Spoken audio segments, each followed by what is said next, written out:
Hello नमस्कार, जय हिंद, वंदे मातरम। आप देख रहे हैं जियो न्यूज और हम आपके लिए लेकर आए हैं देश दुनिया की, आपके राज्य शहर की सिलेक्टेड काम की फटाफट बड़ी खबरें। लेकिन उससे पहले यदि आपने हमारे चैनल को सब्सक्राइब नहीं किया है तो चैनल को सब्सक्राइब करके बेल नोटिफिकेशन ऑन करें और इस वीडियो को ज्यादा से ज्यादा लाइक और शेयर करें। बड़ी खबरें देखने से पहले आपके लिए आज का सवाल, निम्नलिखित में से किस ग्रह को पृथ्वी की जुड़वा बहन कहते हैं? Option A Mangal, option B Shani, option C Shukra और ऑप्शन डी बृहस्पति। इस सवाल का जवाब हमें कमेंट करें और आप किस राज्य और शहर की ज्यादा खबरें देखना चाहते हैं हमें कमेंट करके बताएं ताकि हम आपके राज्य शहर की ज्यादा खबरें दिखा सकें। चलिए अब देखते हैं आज की फटाफट बड़ी खबरें।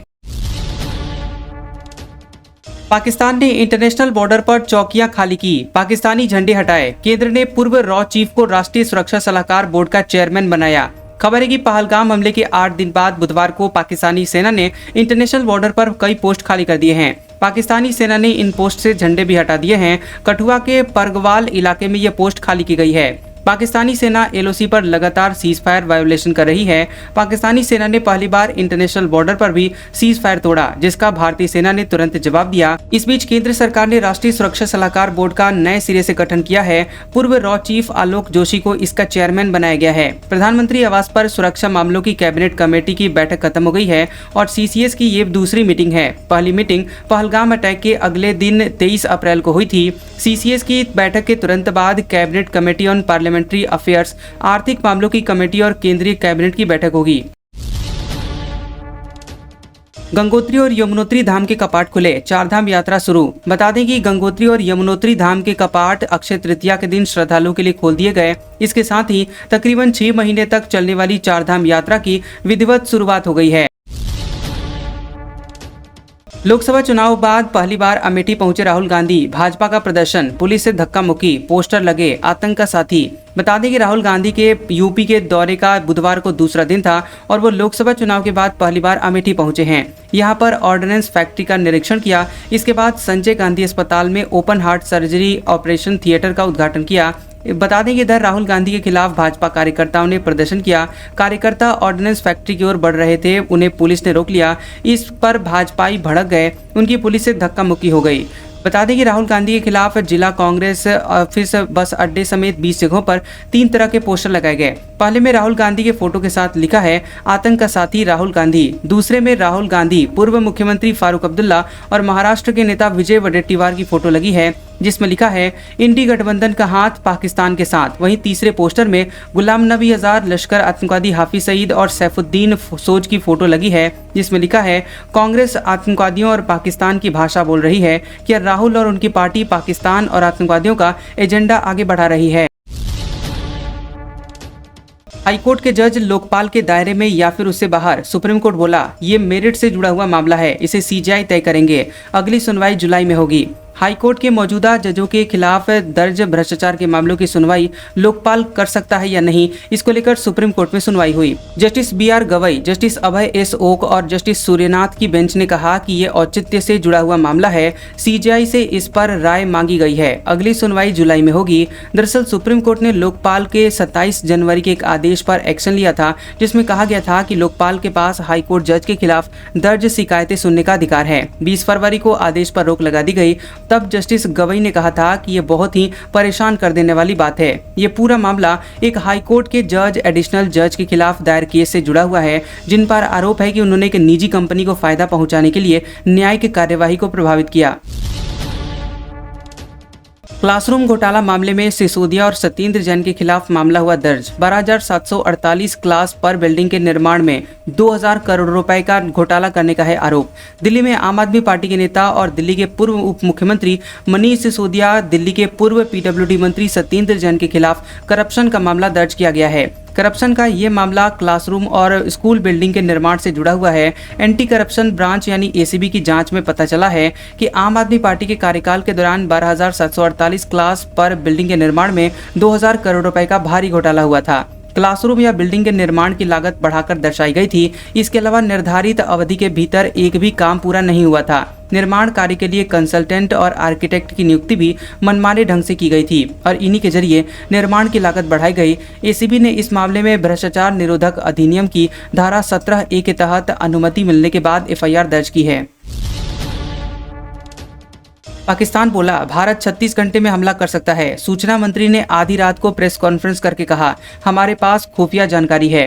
पाकिस्तान ने दावा किया है कि भारत उसके खिलाफ अगले 24 से 36 घंटों में सैन्य कार्रवाई कर सकता है।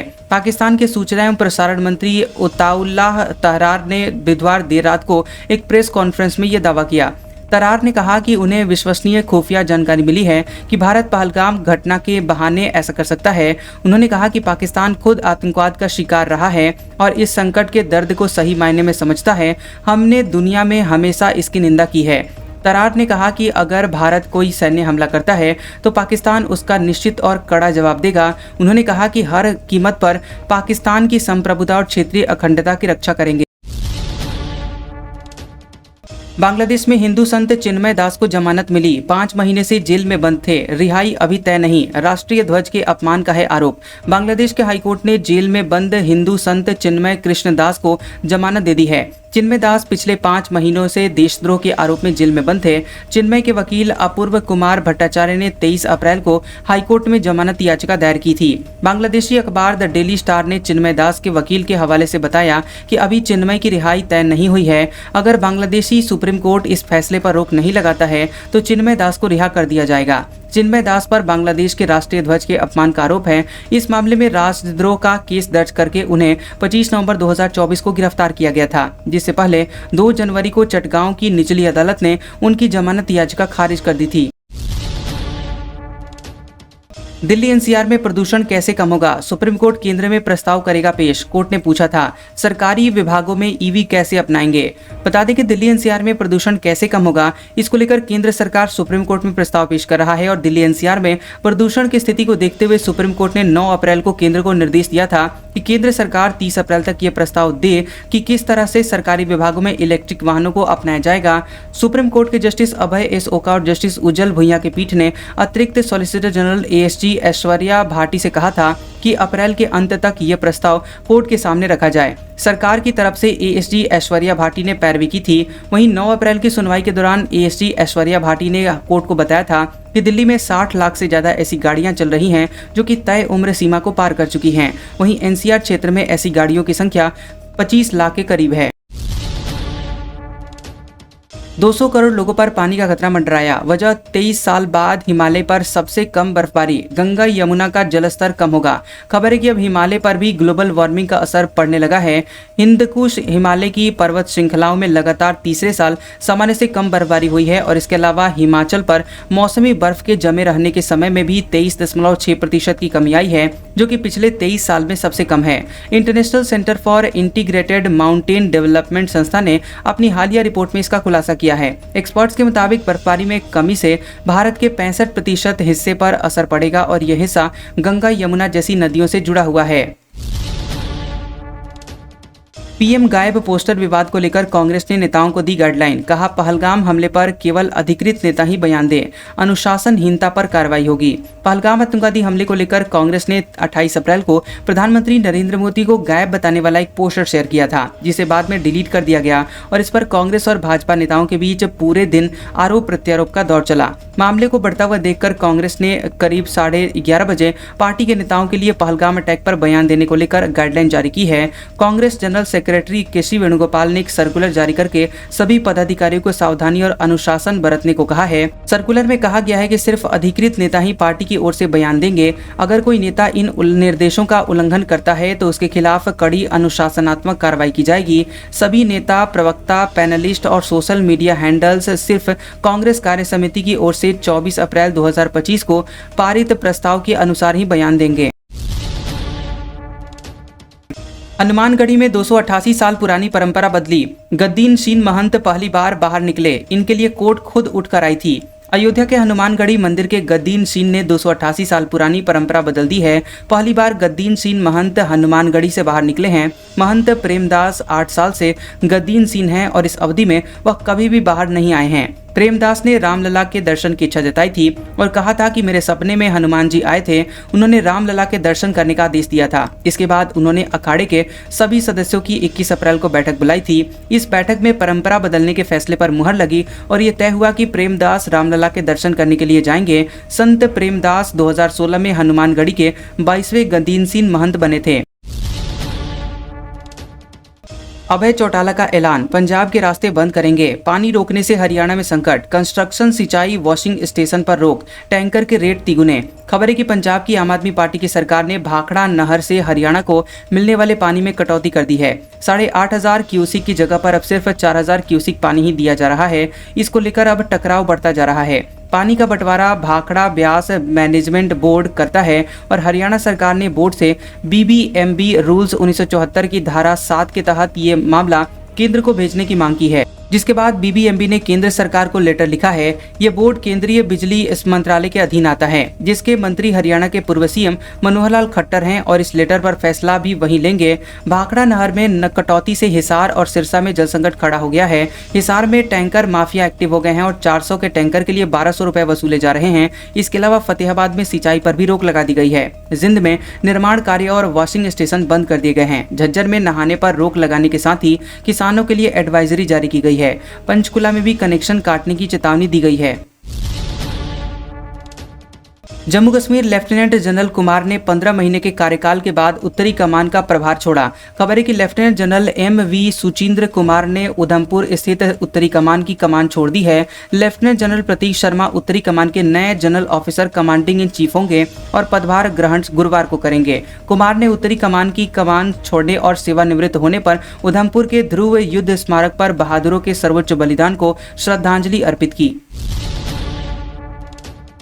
मुंबई पुलिस की कमान संभालेंगे बिहार के देवेन भारती, पुलिस कमिश्नर बने। कसाब को फांसी दिलवाने में अहम रोल निभाया था, CM फडणवीस के हैं करीबी। खबर है कि बिहार के दरभंगा के रहने वाले IPS अधिकारी देवेन भारती मुंबई के नए पुलिस कमिश्नर बनाए गए हैं। वो वर्तमान कमिश्नर विवेक फणसालकर की जगह लेंगे और 35 साल की नौकरी के बाद फणसालकर बुधवार को रिटायर हो रहे हैं। देवेन भारती 1994 बैच के IPS अधिकारी हैं और इससे पहले वे मुंबई के लॉ एंड ऑर्डर में स्पेशल पुलिस कमिश्नर रहे हैं। उन्हें महाराष्ट्र के मुख्यमंत्री देवेंद्र फडणवीस का करीबी माना जाता है। बता दें कि 2014 से लेकर 2019 तक फडणवीस के CM कार्यकाल के दौरान भारतीय joint police commissioner law and order के पद पर थे। भारतीय मुंबई में हुए 26/11 आतंकवादी हमले की जांच में शामिल थे और पाकिस्तानी आतंकवादी अजमल कसाब को फांसी दिलवाने में उनका अहम रोल रहा। हार्वर्ड में पाकिस्तान कॉन्फ्रेंस पर विवाद, पहलगाम हमले के बाद आयोजन। भारतीय स्टूडेंट्स की अमेरिकी विदेश मंत्री को चिट्ठी। यूनिवर्सिटी बोली, हम पीड़ितों के साथ हैं। अमेरिका की हार्वर्ड यूनिवर्सिटी के साउथ एशिया इंस्टीट्यूट में हाल ही में पाकिस्तान कॉन्फ्रेंस हुई, जिसमें पाकिस्तान वित्त मंत्री मोहम्मद औरंगजेब और अमेरिका में पाकिस्तान के राजदूत रिजवान सईद शेख ने हिस्सा लिया था। ये कार्यक्रम 27 अप्रैल को हुआ था, जिसका आयोजन पाकिस्तानी छात्रों ने किया था। इस इवेंट के 4 दिन पहले यानी 22 अप्रैल को जम्मू कश्मीर के पहलगाम में आतंकवादी हमला हुआ था। इस कॉन्फ्रेंस को लेकर भारतीय स्टूडेंट्स ने हार्वर्ड के सामने अपना विरोध और आपत्ति दर्ज करवाई। इसके बाद हार्वर्ड ने खुद को इस मुद्दे से अलग कर लिया और अपनी वेबसाइट से कार्यक्रम की जानकारी हटा दी। बता दें कि 2 भारतीय स्टूडेंट्स सुरभि तोमर और रश्मनी कोपरकर ने हार्वर्ड एडमिनिस्ट्रेशन और अमेरिकी विदेश मंत्री मार्को रूबियो को लेटर लिखा था। लेटर में उन्होंने लिखा था कि यूनिवर्सिटी को पाकिस्तानी सरकार के अधिकारियों को बुलाना गलत था। विशाखापट्टनम में बारिश से नरसिंह स्वामी मंदिर की दीवार गिरी। 20 फीट लंबी दीवार गिरने से 7 श्रद्धालुओं की जान गई, 4 घायल, जांच के दिए गए आदेश। आंध्र प्रदेश के विशाखापट्टनम में मंगलवार की रात श्री वराह लक्ष्मी नरसिंह स्वामी मंदिर की दीवार का 20 फीट लंबा हिस्सा गिर गया। इस हादसे में 7 लोगों की जान गई और 4 लोग घायल हो गए हैं। मंदिर में चंदनोत्सव चल रहा था और ये हर साल मनाया जाता है, जिसमें हजारों श्रद्धालु भगवान नरसिंह के दर्शन करने के लिए आते हैं। अधिकारियों के मुताबिक हादसा देर रात 2:30 से 3 बजे के बीच हुआ, जो तेज बारिश का कारण से हुआ है। कलेक्टर हरेंद्र प्रसाद ने बताया कि NDRF और SDRF ने रेस्क्यू पूरा कर लिया है। छत्तीसगढ़ में बर्खास्त 2621 बीएड शिक्षक बहाल, सहायक शिक्षक विज्ञान प्रयोगशाला के पद पर एडजस्ट होंगे। मंत्री OP चौधरी ने दी इसकी जानकारी। छत्तीसगढ़ में बर्खास्त 2621 बीएड शिक्षकों को बहाल कर दिया गया है। ये सभी सहायक शिक्षक विज्ञान प्रयोगशाला के पद पर एडजस्ट किए जाएंगे। साई कैबिनेट की बैठक में यह अहम फैसला लिया गया है। वित्त मंत्री OP चौधरी ने सोशल मीडिया पर पोस्ट करके इसकी जानकारी दी है। हालांकि अभी कैबिनेट की बैठक से ऑफिशियली आदेश जारी होना बाकी है। बता दें कि नवा रायपुर के तूता धरना स्थल में 126 दिनों तक चले बर्खास्त बीएड सहायक शिक्षकों का आंदोलन 18 अप्रैल को खत्म हुआ था। CM विष्णुदेव साय से मुलाकात के बाद प्रदर्शनकारियों ने ये आंदोलन समाप्त किया था। इससे पहले शिक्षकों ने सामूहिक मुंडन भी करवाया था, अंगारों पर चलकर प्रदर्शन भी किया था। आरएसएस बीजेपी कैसे भी करके निकाय और पंचायत चुनाव जीतना चाहती है। गहलोत बोले, पुनर्गठन में सरकार तोड़ रही है सारे नियम कानून, कलेक्टरों ने हाथ खड़े किए। राजस्थान में पंचायती राज और शहरी निकायों के पुनर्गठन को लेकर पूर्व मुख्यमंत्री अशोक गहलोत ने सरकार पर जमकर धांधली करने और नियम ताक पर रखने का आरोप लगाया। गहलोत ने सोशल मीडिया के माध्यम से पुनर्गठन में नियम कानून तोड़ने का आरोप लगाते हुए बीजेपी और सरकार पर सियासी पलटवार किया है। उन्होंने आरएसएस और बीजेपी पर कैसे भी करके पंचायती राज और शहरी निकायों के चुनाव जीतने के लिए गड़बड़ी करने का आरोप लगाया है। गहलोत ने एक्स पर लिखा कि राजस्थान की भाजपा सरकार मनमाने तरीके से पंचायती राज और नगरीय निकायों के पुनर्गठन कर रही है। मैं ऐसा पहली बार देख रहा हूं कि सारे नियम कानून तोड़े जा रहे हैं। कलेक्टरों ने जनता की आपत्तियां दर्ज करके आगे कार्रवाई करने की बजाय हाथ खड़े कर दिए हैं। कलेक्टर कह रहे हैं कि हम कुछ भी नहीं कर पा रहे हैं, सारा काम राज्य सरकार के स्तर से हो रहा है। जोधपुर में नकली नोट की गैंग, 500 की गड्डियां मिली, 2 लाख में बेच रहे थे 10 लाख रुपए की कीमत की फेक करेंसी। 2 आरोपी हिरासत में लिए गए। बता दें कि जोधपुर में नकली नोट छापने वाली गैंग का पुलिस ने पर्दाफाश किया है। आरोपियों के पास से 7.5 लाख रुपए की फेक करेंसी भी मिली है। बदमाशों ने किराए के कमरे में नोट छापने का पूरा सेटअप तैयार कर रखा था। जोधपुर पुलिस ने मंडोर कृषि उपज मंडी में कार्रवाई की है और नकली नोटों के साथ नागौर के रहने वाले 2 बदमाशों को हिरासत में लिया गया है। डीसीपी आलोक श्रीवास्तव ने बताया कि गैंग की एक्टिविटी पर लंबे समय से नजर रखी जा रही थी और मौका देखकर दबिश दी गई। पुलिस अधिकारियों के मुताबिक आरोपियों ने मंडी की एक दुकान के ऊपर ही ठिकाना बनाए रखा था। अंदेशा है कि ये बड़े व्यापारियों को नकली नोट खपाने का प्रयास करते थे। गैंग 2 लाख रुपए के बदले में 500 के 10 लाख के जाली नोट देती थी। मंगलवार को छापेमारी में आरोपियों के पास फेक करेंसी के अलावा colour printer, scanner, cutter, paper के पैकेट, कंप्यूटर सिस्टम बरामद किया गया है और पुलिस ने यहां से 2 बदमाशों को हिरासत में लिया है। आज का सुविचार, कभी हार मत मानो, क्या पता सफलता आपकी एक और कोशिश का इंतजार कर रही हो। कैसा लगा ये वीडियो हमें कमेंट सेक्शन में जरूर बताएं। वीडियो पसंद आया हो तो वीडियो को लाइक और शेयर करें और ऐसी इंटरेस्टिंग वीडियोस देखने के लिए हमारे चैनल जियोबी न्यूज को सब्सक्राइब करें और बेल आइकॉन को दबाएं। और हमारे ओल्ड और लेटेस्ट वीडियोस देखने के लिए हमारे प्लेलिस्ट और कम्युनिटी टैब को जरूर चेक करें। तो मिलते हैं अगले वीडियो में, तब तक के लिए आपका शुक्रिया।